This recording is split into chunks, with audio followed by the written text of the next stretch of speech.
Before we dive into today's episode, we want to emphasize that the content provided in this podcast is for informational and educational purposes only. We are not financial advisors, and the information shared here should not be considered as professional financial advice. Always consult with a qualified financial professional before making any financial decisions. Hey everyone, welcome back to another episode of Four NRIs talking about finance. Today we'll be covering the tools we use for tracking our finances. Rohit, you want to start? Um, I think tracking journey started back in college. Okay, so first, like my college was the first time I left home to go out and live away from my parents. So my dad said, "You better track your expenses because I'm going to take a report." Obviously, he was giving the pocket money and the fees and everything. So he's like, "I need to know where you're spending your money." Okay, fine. So then I had this little notepad everywhere I'll go, 2 rupee Maggie, 2 rupee chai. I'll write it down and then I'll send it to my dad or take it to him when I meet him next. So that's where I think I started the habit of tracking. Obviously, over time, that habit and the thinking around it has matured a lot more. Today, I track multiple things. I track my portfolio, I track my overall net worth. I thankfully don't have any loans right now, but I used to have an education loan. So I used to track exactly EMIs and how much time is left, what is the interest rate. Like I used to track a bunch of those things.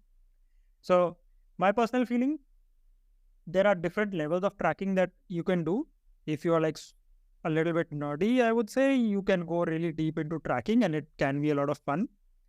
If you are just starting out on your journey, a basic tracking using either a software or pure Excel, which is much more within your control, is a good place to start. Couple of softwares that I use in order to help me track.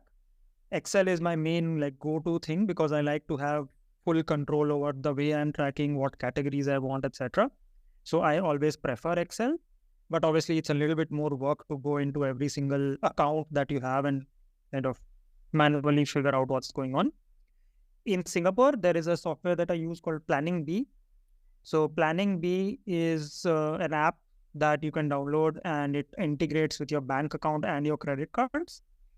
So it will automatically port all the transactions and it will automatically categorize based on who the vendor is on things like if you are taking a Grab or an Uber, it will automatically classify that as travel expense. If you're eating out at a restaurant, it will classify it as a food expense and so on. In India, I don't have a lot of expenses, so to speak. So I don't do expense tracking in India. I use this app called IND Money. I think it's very popular.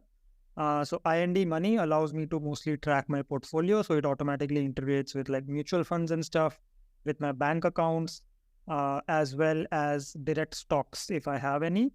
You can also use it for like tracking your PPF and FDs. So they have improved their features over the time that I've been using it. So I'm generally pretty happy with using those two softwares plus Excel as my three tracking mechanisms.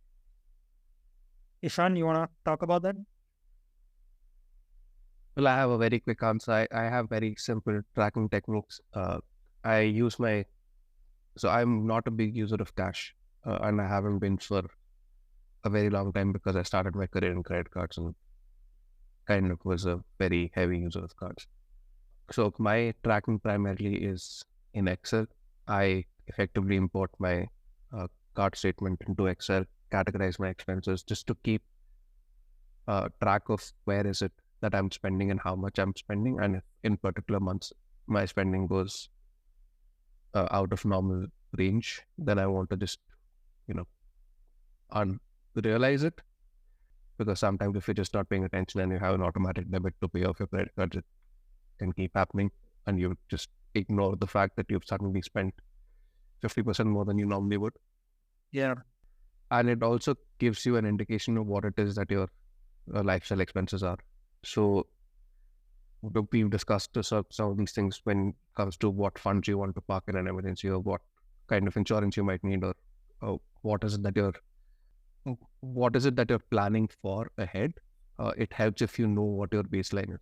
So this is effectively to help me keep a baseline. Obviously, the expenses have gone up over the years, but it's helped to consistently keep that approach of just managing, or at least understanding where my expenses are coming from. So I effectively categorize it as 5 or 6 broad categories of where I'm spending my money or where the money has gone this month.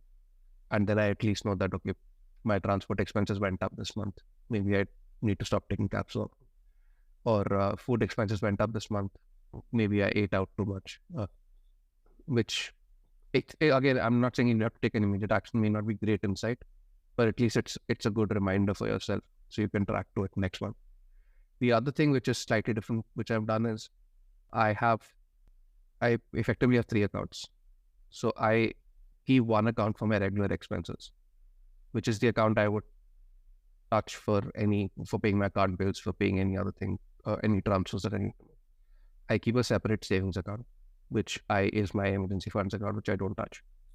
And I keep a third account, which is my travel account, because that's the other big expense I do in the year.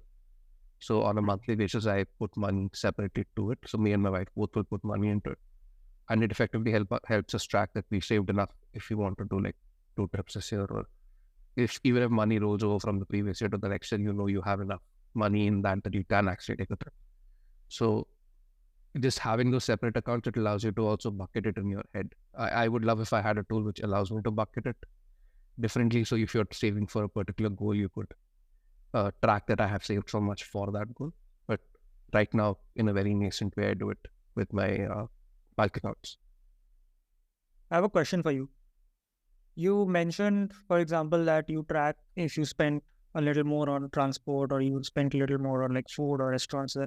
Do you have category-wise thresholds that you don't want to reach, like $500 on cab every month? So I've never done that. Like, how do you know that you spent too much or too little? I think after I moved to Singapore, the first year I did this primarily to establish what my baseline is. So what is it that I'm spending on an average? Get to know that. And again, this is more tracking and not punishing myself for doing something in a particular way, right? But it also allows me to justify whether what I did this month was correct or did I go overboard. My biggest concern for which I do the tracking is that I shouldn't lose sight of what's happening. I shouldn't start feeling richer than I am. So you need to remember that you have to save and you have certain goals to meet. So I don't want to reach a stage where suddenly my expense account, which is where I'm keeping the money to do the bill payments, my insurance payout comes out and I have to, my insurance billing cycle comes out and I have to pay the insurance premiums, and suddenly, shit, there's no money in the account. So I know there's some things I will have to, some expenses I'll have to meet. And even if I spend more in a particular month in a particular category, it's more, was it justified this month? Is it now that my baseline has increased? What changed? Just in my head, it doesn't really have to be. I don't make a PPT for this, unlike I do. So it's more just to know, so that next month again I can track to the right baselines. Yeah, that makes sense. And sorry, just one more question. So I'll talk about a little bit of how my thought has evolved, and I would love to see what you guys think. I used to be very diligent and extremely like almost anal about tracking every single penny, where it is going and how much should it be versus how much it actually was, variance analysis, and I went a little bit crazy. At some point, I don't know what flipped, but I realized that, okay, if I have a savings target, then as long as I am able to save that amount of money, so let's say my savings target is around 50%, sometimes it's possible, sometimes not. If I'm able to hit a 50% savings rate, I don't feel the need to track my expenses that diligently anymore. So at this point of time, if you ask me how much I spent in cabs or groceries or restaurants, I actually have no clue. But I know that approximately last month, I was able to save 43% of my total income in that month. right? So I don't know. I feel like I have switched to a place where I'm thinking that if my savings target is hit, if is being consistently met, I don't care what I'm spending on, how much I'm spending on, because that money is for spending. What do you think about that? For me personally, I think that's a stage you need to reach in life where you feel like you're making enough and you're saving enough and the other things are fine. Obviously, I could do that, but it's just a force of habit now and I mean, there has been a change where I used to do it every month. I did it empty the moment if my credit card statement would come. And there was a time when a paper statement used to come and I used to pick it up and go through it. Now, obviously, it's an e-statement and takes a little more time, in fact, because you need to enter your password, get it, then copy paste that PDF. But I think it's just kind of helped me keep things in check because there have been months where I have gone crazy and I've forgotten the savings target. But it's a good reminder that next month I have to double down. I have to be more careful because it's fine. 1 month of partying is fine. But if it becomes a habit, it would get bad. And it has gotten bad once, which is why it kind of is a stark reminder you can't afford to do it again. And this luckily happened quite early for me where I effectively ran out of rent money. So I had no money in my account. I just spent all of it. To pay your rent. To pay my rent, which the salary didn't come in time for me to have the money to pay rent. And I panicked. That's good. I had to ask my dad to transfer money to me, which reminded me this is not like, it's great to have money, but this is no longer pocket money. I have to be independent. So I have to have, which is where I need to have an account for savings. I need to have my account for spending. I need to track what I'm spending on. All of that came from that one incident, which I'd never want to repeat again. So it's kind of now stuck. So I don't now do it monthly. I maybe will do it once every 2 months. I'll then pick up a couple of statements and just do it together. Because like you said, it's not essential that I have to do it as long as I'm meeting my savings target. But I still want to make sure I'm keeping track and not completely losing track of what's happening. Yeah, I just chip into Rohit's point. I am at the extreme end. I don't track expenses. Somehow I already knew that. You knew that, man. Okay, I to your point, that's my philosophy. Exactly that.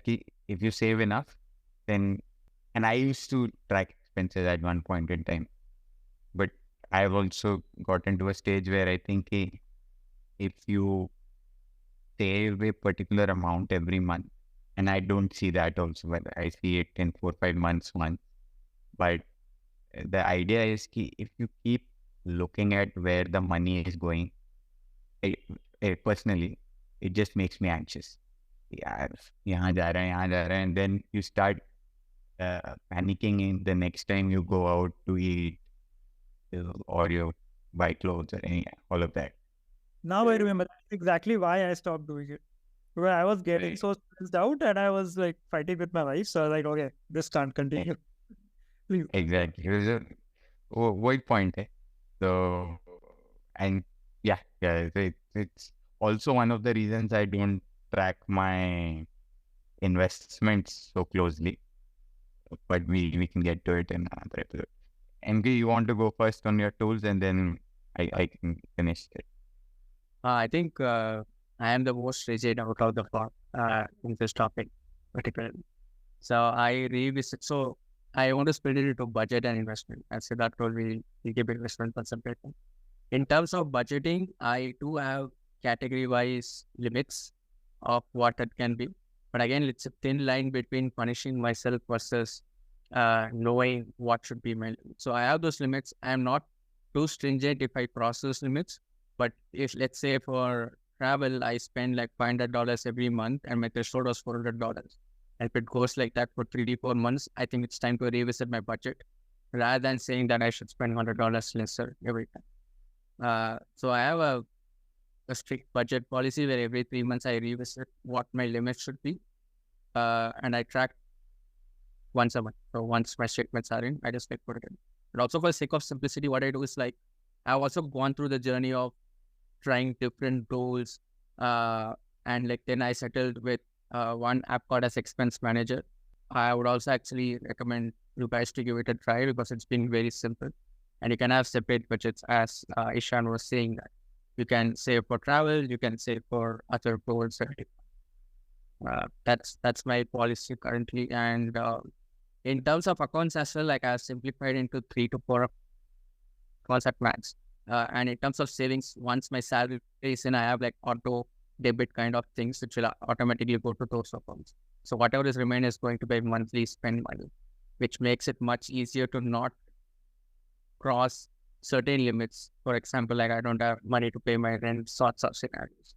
That really helps me with that. So yeah, so my tools for budgeting is Expense Manager, and my actual budgeting process is in Google Sheets, which I use for my investments as well, which we can discuss later. Yeah.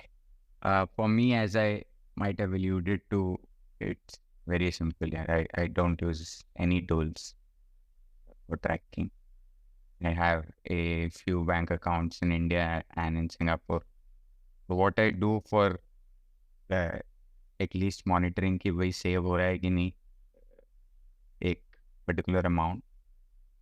Within the bank, there are bank app, there are dashboards which I go through every 4-5 months to see I'm getting to that stage. Other than that, as most all of you in fact, because the accounts are spread out, I think I should use Expense Manager या plan and be one of those to at least keep a central dashboard of what's happening. वो नहीं हो रहा आज. Yeah, there's just no tools that I use for unification or tracking all money in and money out. Need to do better. The expense tracking, I still hold the same. I think it just makes you, it makes me quite fidgety. I'd rather not do it.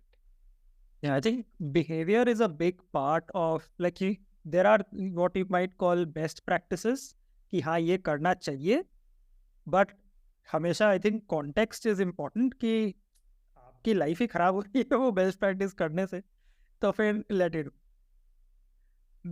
follow the simplest possible rules and you recite.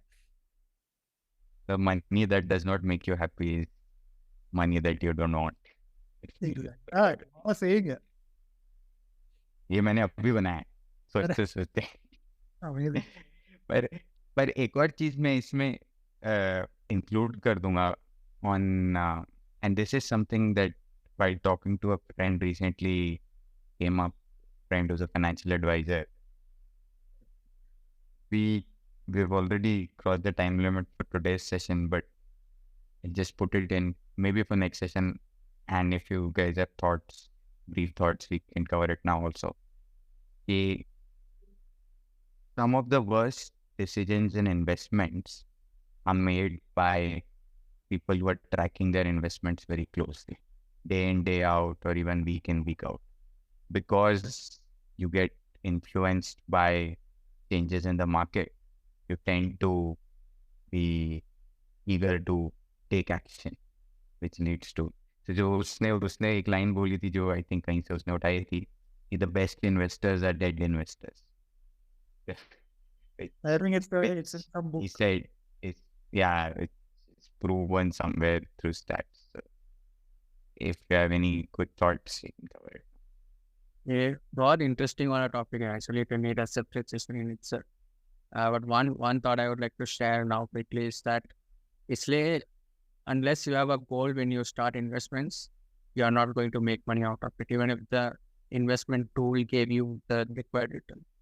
अगर मुझे पता नहीं था ये stock को अगर मैंने लिया कब इसको बेचना है तो मैं कभी भी बेचूं, एंड अगर वो नहीं है तो no matter you track or you don't track, especially when you track, it gives you that anxiety that अभी बेचना है. So definitely have a goal which will help you not to do that instead. And I think it's true that if you track really closely, you will have the push to sell or buy. at will. Yeah, I think, Sid, this could be a topic in itself on what your investment, not really a strategy, but what your discipline or investments is. Because I have good examples and I have hundreds of bad examples of my own. But I'm sure we can even quote from all the books we've read. So Brack touches on it a lot, so we can figure out how to cover the topic. But this will be a whole thing in itself. I think so. Crypto में मेरा strategy रहा है by high cell लो. मेरा stock में वो चल रहा है इस टाइम, इसलिए I don't know how much advice I'll give, but I can probably be again that bad lesson people can learn from. Especially falling stocks में ज्यादा होता है कि हमने 100 रुपये में खरीदा, अगर 50 गया तो हम सोचेंगे अरे ओवर करके एवरेज कर देंगे, बट वो नीचे गिरते ही जाएगा. So which is that if you've not done proper valuation on the company, you'll never know what the true value of the company is. So you'll do this. We should cover valuation also in one of these. I actually want to hear from you guys how you do valuation, because I don't have a great method, and I don't think Ben Graham's old formula is working anymore. Okay, we'll do that. Cool. Thank you for getting together and having this episode. It went longer than we estimated, actually. It's interesting how tracking can evoke more thoughts than you think will evoke. So we'll come back next time with a new topic. Thank you for listening.